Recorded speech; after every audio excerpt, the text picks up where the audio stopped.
سے بچانے کے لیے آج کا یہ عظیم الشان جلسہ جن احباب نے سجایا ہے اور ہمیں اور آپ کو کچھ لمحات کے لیے گناہوں سے بچانے کا وہ سب کے سب ہمارے لیے وسیلہ بنے، میں اللہ کی بارگاہ میں دعا کرتا ہوں کہ ان سب کو اور آپ سب کو اللہ تعالیٰ آپ کے حسن نیت سے بڑھ کر اجر و ثواب عطا فرمائے، آمین۔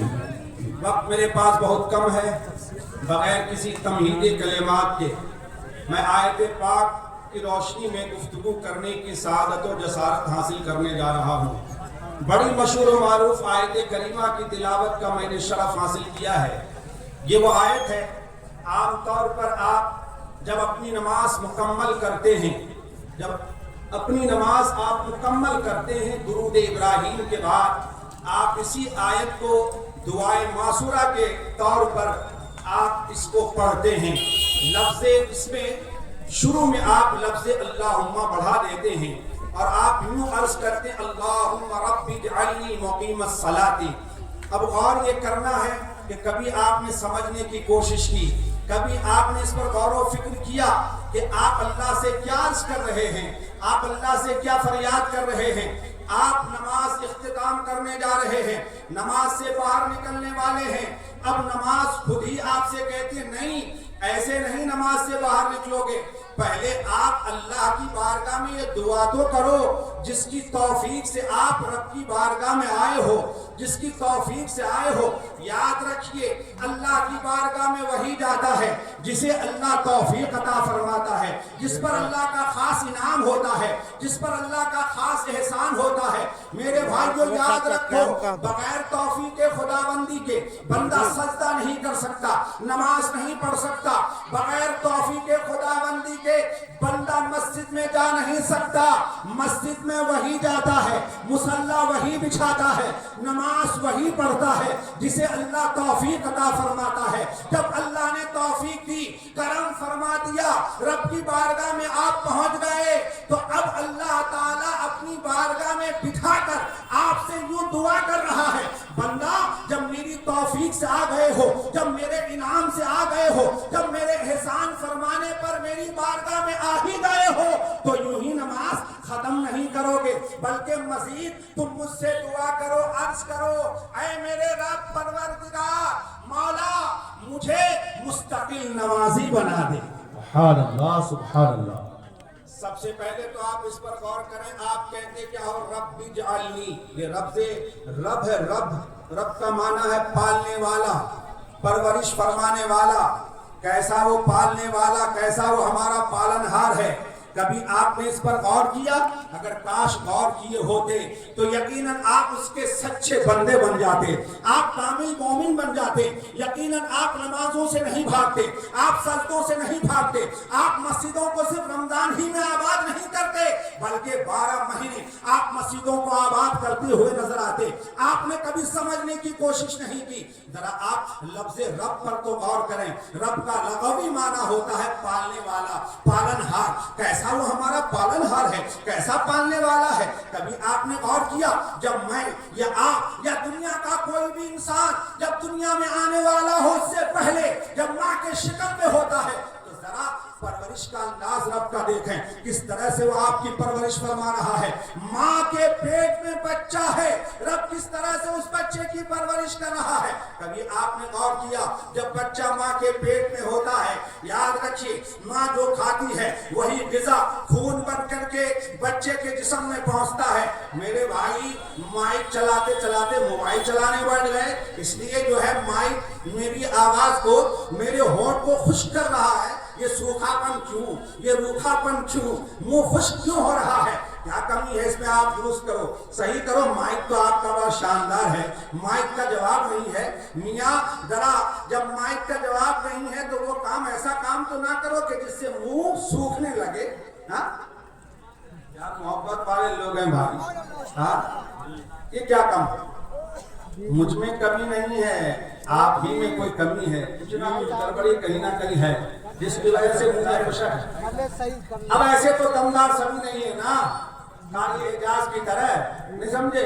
اللہ نے ان کو ملکہ دیا، یہ اپنی آواز کو وہاں تک پہنچا دیں گے بغیر مائک کے، نہ ہم چیخنے والے نہ چلانے والے۔ جہاں سنجیدگی کے ساتھ میری گفتگو آپ سننے کی، سماعت فرمانے کی زحمت فرمائیں۔ میں جہاں آپ کو لے جانا چاہ رہا ہوں، میں اپنی تقریر اپنی گفتگو کبھی بھی علماء کے لیے نہیں کرتا، بلکہ سامنے جو سامعین بیٹھے ہوتے ہیں، میں یہ چاہتا ہوں کہ ذہن و دماغ میں اپنی بات اتار دوں، وہ سمجھے میری بات۔ میں عرض کر رہا تھا رب کا معنی پالنے والا۔ کبھی غور کیا آپ نے، جب بچہ ماں کے پیٹ میں ہوتا ہے، ماں جو کھاتی ہے وہی غذا خون کی شکل میں بچے کے جسم میں پہنچتا ہے، مگر وہ خون کہاں سے پہنچتا ہے؟ منہ سے نہیں بلکہ ناف سے پہنچتا ہے، ناف کے ذریعے سے پہنچتا ہے، یہاں نالی ہوتی ہے۔ آپ دیکھتے نہیں جب بچہ پیدا ہوتا ہے تو وہ نلی کاٹی جاتی ہے، ہاں ناف کاٹا جاتا ہے، آپ نے دیکھا ہے نا، ایک نالی ہے، اسی سے وہ خون پہنچتا ہے۔ اب غور کرنے کا مقام یہ ہے کہ جب بچہ ماں کے پیٹ میں تھا، اللہ چاہتا تو اس خون کو پہنچا سکتا تھا، مگر اللہ نے منہ سے نہیں پہنچایا، ناف سے پہنچا رہا ہے۔ کبھی آپ اس پر غور کیا آپ نے؟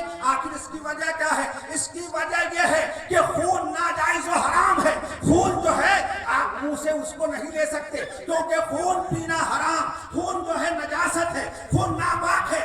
اللہ تعالیٰ یہ چاہتا ہے میرا بندہ جب ماں کے شکم میں ہے تو اس خون کو میں منہ سے نہ پہنچاؤں۔ یہ منہ اس لیے نہیں ہے کہ اس ناپاک شے سے منہ کو وہ گندا کرے، کیونکہ بندہ کو میں جو یہ منہ دے رہا ہوں، زبان دے رہا ہوں، جب بندہ دنیا میں آئے گا اسی زبان سے میری تعریف کرے گا، اسی زبان سے میرے محبوب کی نام پڑھے گا، اسی زبان سے میرے محبوبوں کا ذکر کرے گا، اسی زبان سے وہ جو ہے وہ میری ثنا اور میری تعریف کرے گا۔ اللہ یہ چاہتا ہے کہ بندے کا منہ گندا نہ ہو، اس لیے اللہ نے اس غذا کو خون کی شکل میں ناف سے پہنچایا، ناف سے پہنچایا۔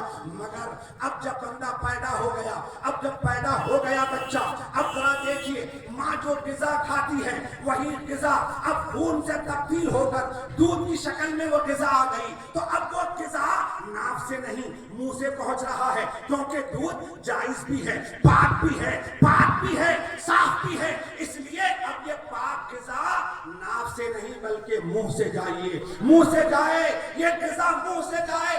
اصل میں قرآن ہمیں یہ سمجھانا چاہتا ہے، رب یہ پیغام دینا چاہتا ہے، بندہ تو غور تو نہیں کرتا، جب تم ماں کے پیٹ میں تھا میں نے تیرے منہ کو ناپاک شے سے بچایا ہے، تو بے اختیار تھا، تو بے اختیار تھا، تیرے اختیار میں کچھ نہیں تھا، جب تم ماں کے پیٹ میں تھا تو بے اختیار تھا، اس لیے میں نے اس خون کو تیرے ناف سے پہنچایا، اور جب تو پیدا ہو گیا اب میں نے تجھے اختیار دیا ہے، اب اختیار دیا ہے، اب میں یہ چاہتا ہوں کہ یہ جو ہے جائز چیز ہے، پاک چیز ہے، اسے ناف سے نہیں بلکہ منہ سے لو۔ میں آپ کو وہاں لے جانا چاہتا ہوں کہ اللہ نے ہمارے اور آپ کے منہ کو ماں کے پیٹ میں ایک گندی شے سے اللہ نے بچائی ہے، گندی چیز جو خون ناپاک ہے، اس ناپاک خون سے ہمارے منہ کو بچایا ہے۔ اب ہمیں غور کرنا چاہیے کہ جس منہ کو اللہ نے ماں کے شکم میں خون سے بچایا ہے، گندی شے سے بچایا ہے، اب پیدا ہونے کے بعد اس منہ کو ہمیں گندا نہیں کرنا چاہیے، گالی دے کر منہ کو گندا نہیں کرنا چاہیے، شراب پی کر منہ کو گندا نہیں کرنا چاہیے، گالیاں بک کر منہ کو گندا نہیں کرنا چاہیے، چغلی کر کے منہ کو گندا نہ کریں، غیبت کر کے منہ کو گندا نہ کریں، جھوٹ بول کر منہ کو گندا نہ کریں۔ ارے غور کیوں نہیں کرتے؟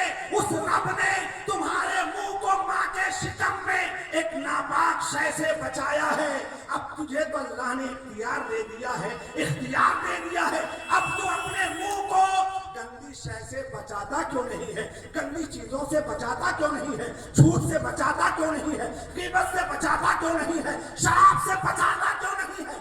آج ہماری نئی نسل تباہ ہو رہی ہے، برباد ہو رہی ہے۔ آپ جس علاقے میں جائیے، جہاں بھی جائیے، محاسبہ کیجئے تو معلوم یہ ہوگا کہ اس علاقے کے اکثر نوجوان شرابی ہو رہے ہیں، جوانی ہو رہے ہیں، شرابی ہو رہے ہیں، شراب کی لت پڑ گئی ہے، گنجا پی رہے ہیں، نشہ کر رہے ہیں، نشہ کی لت پڑ گئی ہے۔ مسلمانوں، کن حالات سے تم گزر رہے ہو؟ کیا حالات تو آپ نہیں جانتے کس طرح سے حالات تبدیل ہو رہے ہیں، حالات بنائے جا رہے ہیں؟ ارے یہ حالات ان کے بنا